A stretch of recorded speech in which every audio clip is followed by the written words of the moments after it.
Hello and welcome to a very special edition of the Sligo Show. We are here today in the Art Deco Theatre in Ballymote, which I have to say I've never been in my life. Many of you haven't, and it is absolutely unbelievable. We're here with our special guest tonight, Staring Down Comets. You might know a few of the familiar faces from music the music scene of Sligo over the last 10, 15 years even, you know. So we've Sean, Gavin, Mark, Ryan and Deco, and I'm amazed I got that all right in one go. So we'll go first to Gavin, because you told me you're the boss of the band.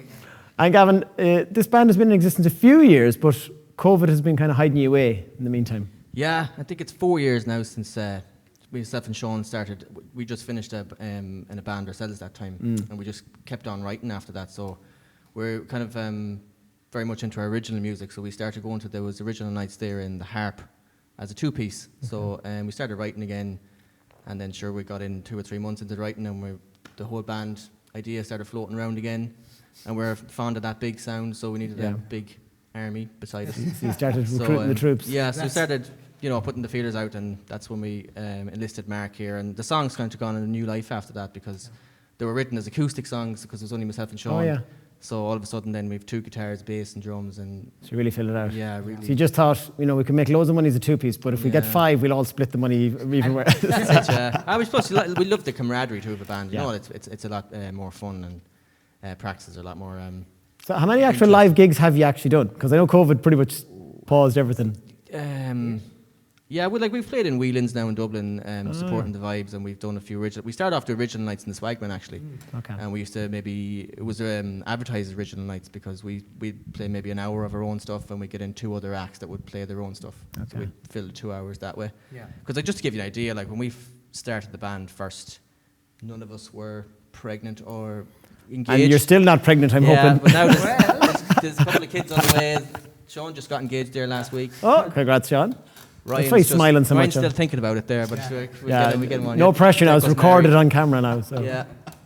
No, but it's all coming together now. We can't wait to get this now. Get it out. And the album. So Sean, the album is when did you start recording that? As you said, was it some of the original material yourself and Gavin had recorded first? Is that still on this album, or? Well, actually, we wrote the songs. We hadn't recorded them. It was funny how it came around. Actually, we came up to record an EP with Leo, and he offered us, well, look, I'll do you a deal if you want to stretch this out to 10 songs. And we couldn't turn them pricey. Well, being a good Irish man from the country, you're like, I'll take it. I sure say no more. But we said yes to that anyway, and I took the hand of him. But so we were maybe a week before COVID really hit the country and things shut down. We were waiting on one track, and then it was off to get mastered, and we'd have it maybe in 2-3 weeks after that. That was 4 years ago now, Brendan. And I tell you, I didn't find that time passing. I know it was a lot of waiting around now, and but you couldn't do anything. There was a few bits just left to be recorded, small little things, but we didn't want to compromise, and we just said we'd wait. And it's all led to this now. So when's the bones of the recording with the 5 you've been done? Now, back then it was all done, or no? All right, so it's sitting there. The whole album is sitting there that long. Yeah. My God. These were all young faces there. Once upon a time. Well, Mark, again, you're the veteran of the band. The lads said that now, not me. But we'll all know your face from a very popular Sligo band, Rackhouse Pilfer. But the whole lot of you've all had different bands. So who's been in what band again now, Mark? You'll have to refresh us all. Okay, so Ryan, Gavin and Sean here, they've all been, they started off as members of the Quakers. So they were actually on the scene around the same time as the band I was in, Rackhouse Pilfer. There was around that time when, the Lumineers and Mumford and Sons were kind of at the peak of their popularity.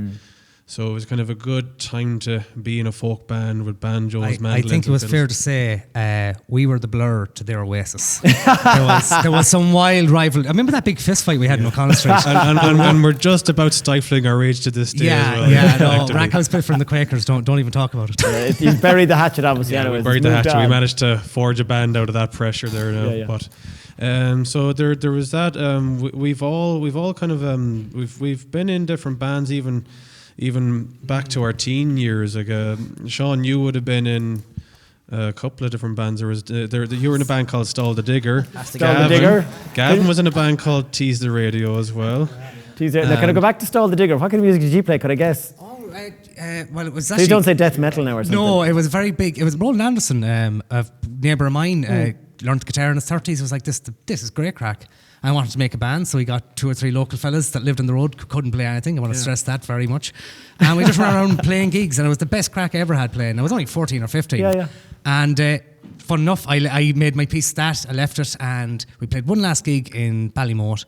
And the next day, Roland and his Alan Anderson and Marion Anderson went on RT on the All Ireland Talent Show and got to the finals, or the semi-finals, I should say. Oh. So didn't do too bad, like. But no. they were better, I must say, after I left the band. Okay, yeah. So you're just waiting for him to leave now, lads, and things are going to skyrocket. That's when the big time strikes. And, that's the financial plan. So Mark, you're saying that, and so Ryan was in the Quakers, and Deco then again, we've seen you around this different stage in Sligo as well for a number of years. Yeah, actually, yeah. So Deco's actually got a fairly extensive history. I think this actually might be chance for you to fulfill the story, because I think I'd probably be doing it a misrepresentation. You missed one or two of the bands. Yeah. So Deco, you could tell us your full career history there.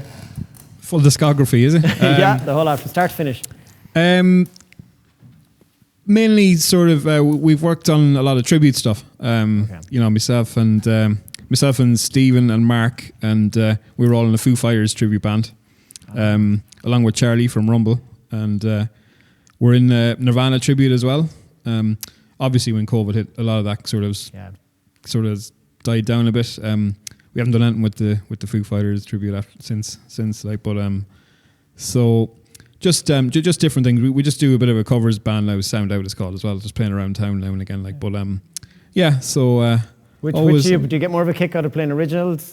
Like, you know, because it's more difficult with a crowd. I suppose you haven't played that many gigs yet to know what the crowd are going. But like, do you get more of a kick of seeing a new song? Yeah, definitely, because it's something different, and you're more kind of exposed, I think, to your own kind of music rather than playing someone else's. I think, yeah. So I said you're all Ballymote. So Ryan, you're the baby of the group. So is it true you're all connected? Is it all the same school, Bar Deco? Is that it? Bar Deco, yeah. So the 4 of us would have all went to Closh to Werra, Ballymote, which is literally just up the road there. Yeah. So at one stage or another, we were all there. Was music encouraged in the school? Was there a lot of music in the school itself? Yeah, there was music was the subject, and it would have been popular enough now with us anyway. So we would have been. There was a musical maybe every second year, I think, wasn't it? And we would have played a lot in the band maybe for the musical and that, and etc. So it's, I suppose it was pretty music based. Very good. As I said, it's a real come around story again. Like, you know, I mean, all these years later, there was none of you fighting each other in school, and that was all calm, was it? Don't think so. Why do you think I'm sitting in between these two? Yeah, we got a little taste of that earlier on. So I suppose come back here to Sean. The album itself, for anyone that hasn't a clue what you sound like, or how would you describe yourselves, or, you know, what are they going to expect, or how could they compare it to something similar?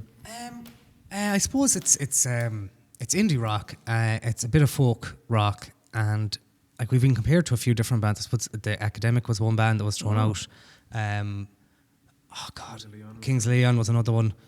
And then sound exactly like Kings Leon. Yeah, because my brain was going down the channel of like, from the previous bands and the sound, but like it's not that at all. It's a mix now. It's not a full on heavy rock band, but it's indie rock. We have a couple of very heavy songs. We have a couple of light songs, a couple of slower songs. It's just we're really exploring our own musical taste in this band, which is lovely.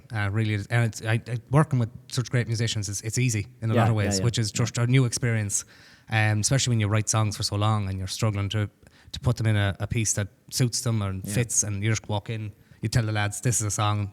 The arrangements just flow out. It's amazing, and they tell you what to lose verses, to keep verses, and they're great to write with. It's just it's been great, and I'm really looking forward to showing it off now. It sounds amazing, and we recorded a piece with you in town in Lily's a number of months ago, and I still say it was one of the nicest pieces of music video I've ever listened to. And if you haven't seen it, go back and watch. It'll just give you a taste of what you're like in the sound, and even that was acoustic, like. So if it's if it's as good, if the rest is that quality, like, it's going to be an amazing album and an amazing gig. So the best of luck, and thanks for coming to chat to us. Brendan, thanks so much. God bless. So that was Staring Down Comets. Thanks again for all of you watching with us here on the Sligo Show. Don't forget to go and check out the new album, as they said, on Spotify. And if you want a little teaser of what they've been doing leading up to the show, we have a little clip here for you to play. So go and see the guys, and have a good Christmas. Dancing in the kitchen to your favourite song. Got your best dress on. Has it been so long? Couldn't believe you said you'd dance all those years ago. Who could have known we'd still be dancing? Oh, here we are at the end. All good things they must spend. good times well spent. Love got us to the end, to the end, to the end. Hanging on by a thread to the times we thought we never lose.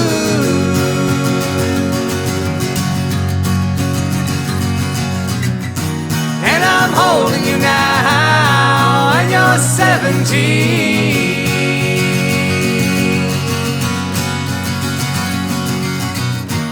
All of my life, you're all I've lived for.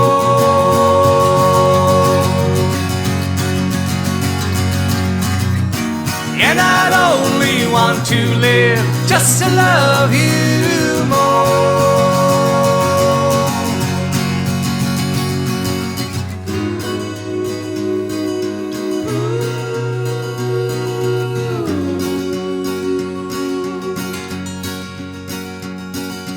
We were so scared of settling down. We had met so young, would have finished some. Remember how long it took to tell your mom. Some moments feel so long, but she knew all along. Here we are at the end, all good things they must spend. Good times well spent. Love got us to the end, to the end, to the end. Hanging on by a thread to the times we thought we'd never lose.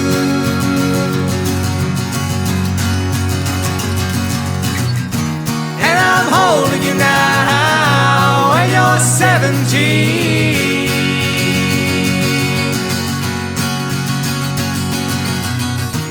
All of my life, you're all I've lived for.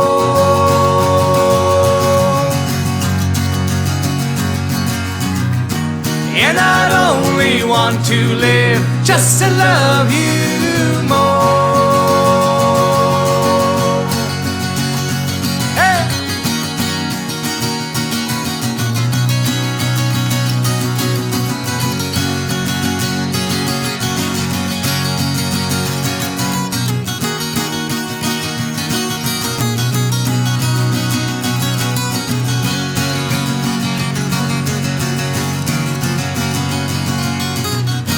And I'd only want to live just to love you more.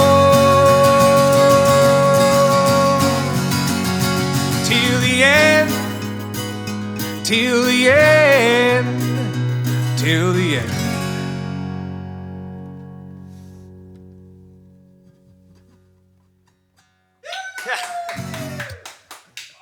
Up the boys.